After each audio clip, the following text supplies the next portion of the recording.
Hi friends, வணக்கம். இந்த வீடியோவில் 8th ஸ்டாண்டர்ட் நியூ புக் ஜியாகிரஃபிலேருந்து ஒரு வினாக்கள் பார்த்துட்ருக்கோம், சரிங்களா? ஸோ ஒன்லைனர் பார்த்துட்ருக்கோம். வீடியோ ஸ்கிப் பண்ணாமல் ஃபுல்லாக பாருங்கள். இந்த வீடியோவை உங்கள் ஃப்ரெண்ட்ஸுக்கும் ஷேர் பண்ணுங்கள். ஜெர்மனியில் உள்ள ஆட்டோபான்ஸ் சாலைகள் எதற்கு உதாரணம்?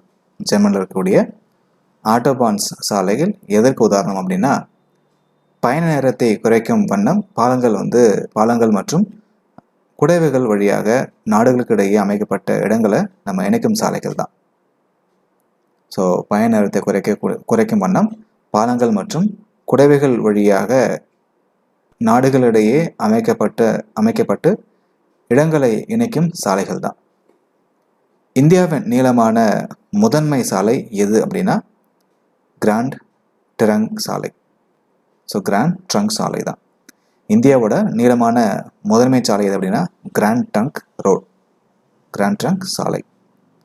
கிராண்ட் ட்ரங்க் சாலை எந்த பகுதியை இணைக்குது அப்படின்னா வங்காளதேசத்தில் உள்ள சோனார்கண்ட் பகுதியையும் பாகிஸ்தானில் உள்ள பெஷாவர் அப்படின்றதையும் இணைக்குது.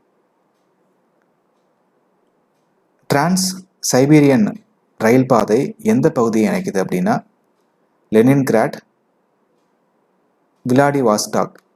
ஸோ லெனின்கிராக்கையும் விளாடிவாஸ்டாக்கையும் இது இணைக்குது. டிரான்ஸ் கனடியன் ரயில் போக்குவரத்து எந்த பகுதியை இணைக்குது அப்படின்னா கனடாவின் கிழக்கு மற்றும் மேற்கு பகுதியை இணைக்குது.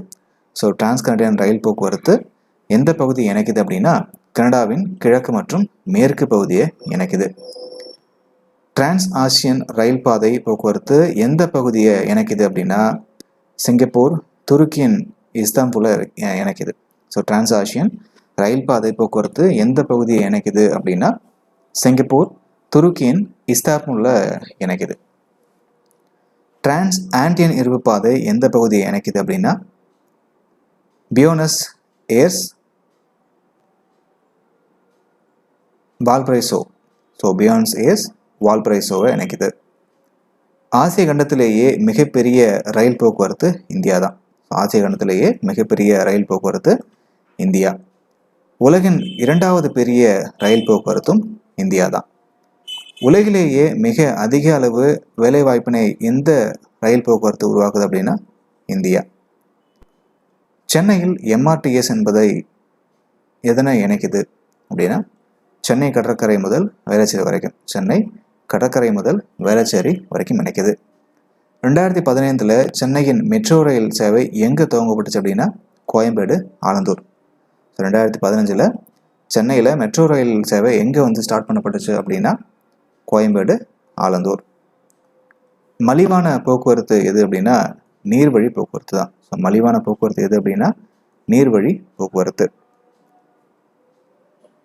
உள்நாட்டு நீர்வழி போக்குவரத்து அப்படின்றது என்ன அப்படின்னா வற்றாத நீருடைய ஆறுகள். ஸோ உள்நாட்டு நீர்வழி போக்குவரத்து அப்படின்னா வற்றாத நீருடைய ஆறுகள் தான். பக்கிங்ஹாம் கால்வாய் எந்த பகுதியை இணைக்குது?